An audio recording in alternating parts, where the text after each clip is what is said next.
Episode 3807, What Traditions Are You Building in Your Mind? Moms, it's time to rediscover, rejuvenate, and renew who you are in mind, body, and spirit. Welcome to Create Your Now, Your Best Selfie, the show to help you do just that. Here's your host, certified life coach, personal trainer, and nutritionist, Christiane Wargo. Happy day. Are you ready for a brand new week? Oh, well, come on. I know you are. Get excited about it. Regardless of what happened the last couple days, you get to decide how you're going to show up. So I've got a question for you. What traditions are you building in your mind? For those of you who are brand new to Create Your Now, welcome to this incredible family. I'm so delighted of your presence. If you already had the opportunity, you want to head on over to createyournow.com where you can learn more and sign up for the Kisses newsletter, the Keep It Simple strategy, everyday solutions to live, love, and impact. Well, this episode is brought to you by AIM, Inspiring Connection and Community. You know, your mindset isn't just a random collection of thoughts. It's the sum of your past experiences, your values, and the habits you've stitched together over time. In essence, it's where your mental traditions begin. These are the patterns, the rituals, and the thought loops you come back to, not necessarily because they serve you, but often because they feel comfortable. It's that lazy boy recliner effect, kind of like, oh, I'm sitting down to watch my football. Did you enjoy it this weekend? It's still happening now. There's games on today, so pay attention. Yeah, nothing like Labor Day weekend kickoff here in the U.S. Lots of college ball. NFL starts this week. You got the U.S. Open. Come on, right? And you're thinking, traditions, they're so awesome. They are. But what about those traditions you're building in your mind? And more importantly, are those traditions helping you or are they holding you back? You know, we usually think of traditions as external holiday dinners or sports seasons, those family routines, like this is what we're going to do at Thanksgiving. We've got to have grandma's pumpkin pie. We do. And believe it or not, Thanksgiving will be here before you know it. You know, for example, many people start the fall off. Why and how? By embracing school routines, right? Football games, the college ball, the NFL season, tying those experiences to food, celebration, or maybe even shopping for new outer body looks to boost confidence. What you're going to wear. Maybe you're starting a brand new career, a new venture in life, and you're like, you know what? This new venture needs a new attitude, and that new attitude needs a new outfit, an excuse to go buy a new pair of jeans, maybe new shoes, 2 or 3 pairs. If you're a woman, oh yes, we love our shoes. Maybe a cute purse and some new jewelry. And then let's boast some wonderful, shirts along with some blazers. These outward traditions, though sometimes they seem just trivial, they connect us to deeper feelings and meaning within. It's like it matters. It counts for something. It's hard to go to Thanksgiving dinner or Christmas dinner without grandma's pumpkin pie. Or in my case, my great-grandma's apple cinnamon. Oh my goodness. Her cinnamon apples, apple cinnamon. Either way, you cut it. It's delicious. They were like candy apples and they were so tender. It was a salad all of its own. And no, it had no green lettuce in it. So it was even better. I mean, it was like dessert with your meal and you didn't have to clean your whole plate in order to get dessert. It was like, yes, sign me up. Maybe it's your mom's favorite potato salad that you just love so much. Or your dad grilling the steaks on the barbecue.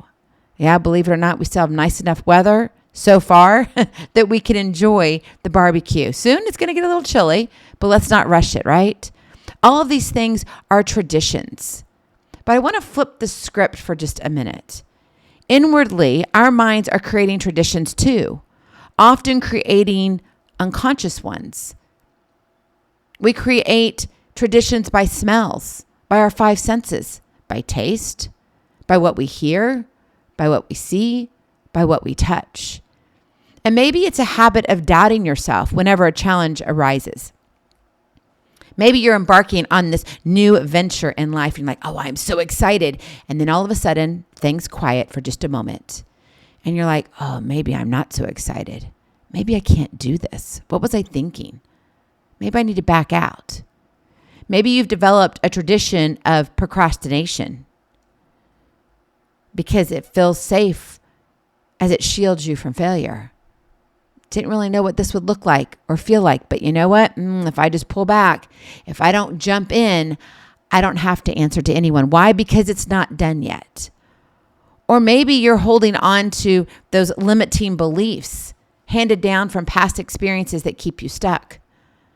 Oh, the stuff that comes from high school years, maybe even middle school. Maybe it was something your mom said to you and you really didn't think it mattered until you stopped long enough to think about it. And you're like, wow, that really did stick. No wonder I have issues. And it's not to blame your mom. Your mom's doing a great job, but you just have now actually narrowed it down like this is where it started from. We all have a jumping off point when it comes to traditions. And some of them are fabulous. And they catapult you. I was shopping with my daughter a couple days ago, and it was so fun. Why? Because we were gearing up for her to have her brand new first apartment. She's starting her career. I'm absolutely so proud of her. And so we went shopping for all the nitty gritty of what you need to live your life, like silverware, pots and pans. You need dishes, right? You need glasses to drink the stuff. I mean, yeah, you've got water bottles, but let's save the earth and let's have some glasses. And so as we were shopping and all of this, I'm like, what about a Christmas tree? And I know you laugh, but we were in Hobby Lobby shopping for some yarn. She was going to crochet something for her niece, my granddaughter. And we were looking and they had all their Christmas stuff out. Now remember, Hobby Lobby is not a sponsor of this episode, but maybe they should be because in all honesty, I love a good Hobby Lobby. And I've purchased, we will not go into what I've purchased there. In fact, my children, I think, have PTSD from Hobby Lobby because at one point I purchased 7 trees that were over 9 feet. Yes, but we'll leave that one for another episode. Talk about mindset and traditions. Oh yeah. You mentioned trees around my kids and all of a sudden they just kind of start shaking. But again, lots of fun traditions. So we're talking about trees again, right? We're in Hobby Lobby the last couple days. And I looked at my daughter and I said, do you want a Christmas tree? And she looked at me. She goes, Mom, I don't even have a couch yet. Not true. She has this huge beanbag that can fit like 3 or 4 people on it. And it's got memory foam. It's so awesome. It's so comfortable. It's fabulous. So she does have a place to sit. She's not sitting on the floor or she's not sitting in a lawn chair, but she's trying to figure out what she wants, how she wants to decorate it, right? Figuring out, gosh, do I want a love seat or do I want 2 chairs that are just comfy or what do I want? But a Christmas tree? Are you serious? Christmas trees go deep within our family traditions. Why? Because most of the time I have about 7 or 8 big ones, not little ones, big ones. At one point in one of the homes we lived in, we had over 40 Christmas trees my children counted. Yes, I kid you not. And all of those Christmas trees were decorated. Now, they weren't all big. Some were only 3 feet. Some we had little cute 2-feeters, but they actually had to be decorated to be counted. They couldn't just be, something maybe like the little candy gingerbread house that had 12 Christmas trees on it. No. We're not talking about that. We're talking about individual trees that had to be fluffed by hand and decorated with a cute little skirt, etc. Yes, over 40. Traditions. What traditions are you holding in your own mind? Maybe it deals with a Christmas tree. Maybe it deals with something that your mom said. Maybe you need to practice harder, sweetheart, and maybe then you'll get to the top. Maybe that was a start to something that you didn't realize that is kind of all of a sudden been something like, I just can't get over that. Not because your mom didn't know any better, but because everything just kept compounding against it. And it got bigger and bigger and bigger. These mental traditions can be much harder to spot because they wear the mask of normalcy. This is just how it is. This is what it looks like in my everyday, but I'm here to tell you it doesn't have to be that way. You can change your thoughts, which means you can change your mindset. And then you get to go out and impact the world that you touch in a manner how God created you to. So it's time to rewrite your mental rituals. That is your Kiss to Keep It Simple strategy. Not all mental traditions serve you. Ding, ding, ding, ding, ding. Seriously, that should be oh my goodness. Some are mental ruts where you live in the ditches. They keep you small and it makes it challenging for you to grow into who you're meant to be. who you are now and who you are becoming. But here's the good news, right? There's always good news. There's always hope. You have that power to rewrite the mental rituals you live by. It's within you. You get to decide every single day what traditions you want to honor and which ones you're ready to let go of. Don't let go of the Christmas tree ones. I'm just saying. Okay, you're always going to remember this because of Christmas trees. But that's the important part. You want to create that sparkle in your mind that keeps you going. You want to have those lights turn on that says, yes, I can. I can do this. I'm confident. I know who I am. I know who I am becoming. It's hard. It's not easy, but I'm willing to get up. I'm willing to dress the way God intended. So I'm going to change my mental traditions. I'm going to look at things differently. What does it look like in real life? Number one, recognize what's happening in your own mind. Identify what mental traditions you're currently practicing, good, bad, or ugly. What thought patterns or habits do you repeat without questioning? Maybe it is you're going to pop popcorn when you watch a movie. Okay, that popcorn stimulates other things. Popcorn's not necessarily a bad thing. If you eat it maybe every hour, it might be a bad thing. But with the movie, once in a while, not so bad. But what about the chocolate candy that goes in it because you want the sweet and salty? What about, I need the soda because it's so delicious. And the chemical combination, yes. So it might be good initially, just popping the popcorn. But what follows after it, maybe not so good for the hips or the heart or even your mind. Sugar has a weird reaction on our mind. So what are those thought patterns or habits that you repeat without questioning? The things you just gravitate towards. I really want you to think about that. And are they pushing you forward or are they holding you back? If you eat pasta and all of a sudden you're like, oh my goodness, 10, 15 minutes later, you're crashing. Probably not a good idea to always eat pasta, especially if you're going to eat pasta before you go to that interview, which could change your life. Recognize what's happening in your mind right now. Identify them. What are those mental traditions? Number two, then evaluate them. Be honest about those traditions and how they affect your mindset and progress. Are they building your confidence or are they tearing you down? Do they bring you clarity or is it more confusion? Are you crashing because of the lack of confidence? Do they align with who you are and who you are becoming? You've got to understand where everything fits in. And in all honesty, sometimes our traditions, our thoughts are going to change because our dreams do and our goals do. Our seasons in life, they change too. And so there is a time for everything.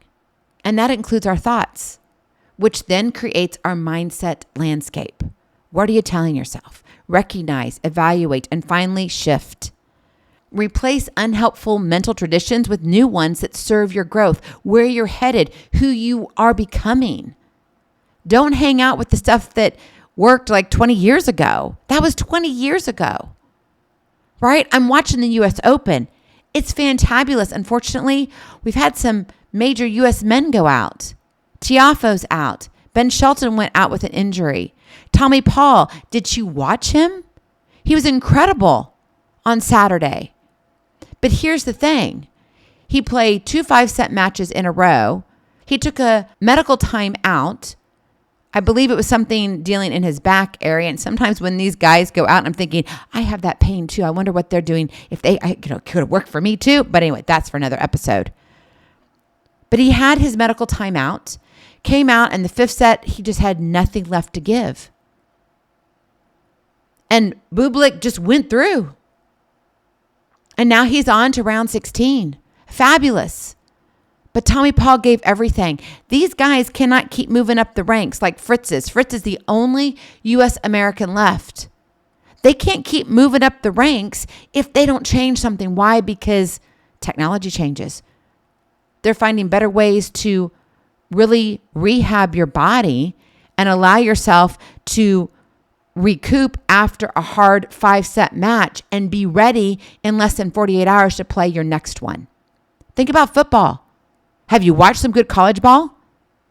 Alabama, lost to Florida State. Seriously? Yep, they did. First losing opener. I want to say it was like 2003. Don't quote me on that, though. Go back and look in your history books. But that's craziness. Absolutely craziness. They've not lost or dropped a open football event for 18 some years. I don't know. Long time. I can't do math live because it's just going to be a bad deal. I just can't do it. But seriously, there's a lot of time that goes by, right? Did you watch Texas and Ohio State? People will sit here and they're going to start picking on Archie Manning, right? Okay, well, maybe he didn't have a good kickoff on the first game. But you could look at the flip side and say, well, Ohio State brought it. Here's the thing, though. Just looking at the score, who played the most ball? The defenses on both sides. It wasn't a high-scoring game. Did you watch Iowa State play South Dakota? Okay, people are like, but South Dakota isn't really a big team. You're correct. I get that, but they're still a football team. They're still out there competing. They still want to win. But Iowa State won them by like 55 to, I don't remember what it was. Crazy score. Crazy off the chart score. But guess what? Next week, I believe they're playing their rivals, Iowa. What will they change up?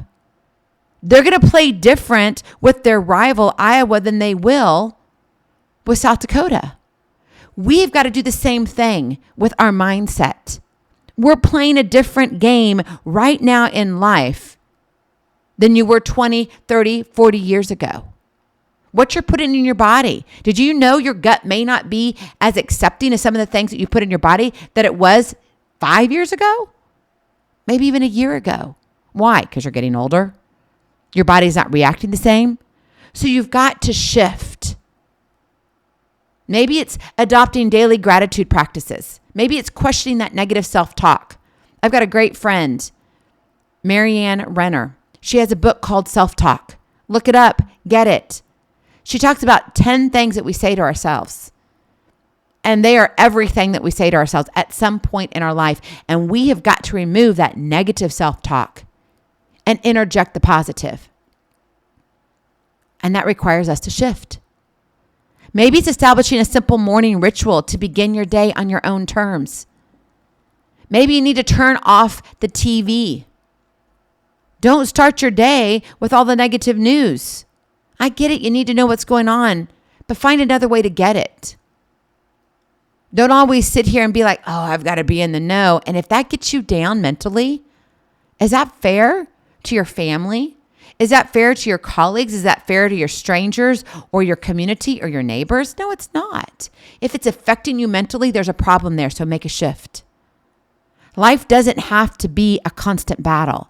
Don't live in those excuses. You don't have to force change through brute willpower or endless hustle. The key to greatness is in the quiet, deliberate work of changing what you allow to become a routine in your mind, a tradition in your mind. So what traditions are you building in your mind right now? How can you change it? How can you create your now? Ask yourself, are they helping me become who I'm created to be? Or are they just the invisible chains keeping me stuck? What does that look like? Are they adding to your life or subtracting all that matters? Only you can answer that. And you've got to figure out what's working for you. What's lighting you up? What are those Christmas trees in your life that need to be on point all the time? And maybe you need to take Scrooge out of everything and say, you know what? Yeah, I don't need that. I need to replace it with a new tree, a new tradition. Take a moment to figure it all out. Because here's the thing, my friend. Your next mental tradition could be the one that finally sets you free and allows you to soar on wings like eagles. Go in peace. Be present. Be incredible. Be you. I love you so very much. I cannot wait to see you on the other side. Blessings, hugs, and lots of love. We'll talk to you real soon. Hey, have a glorious day and enjoy that football. We'll talk to you soon. Bye-bye. Feeling inspired, ready to train for life and love your journey? Visit CreateYourNow.com for more incredible resources to help you along the way. We'll see you next time on Create Your Now, Your Best Selfie. And remember, always be sure you consult your physician before beginning any health and fitness plan.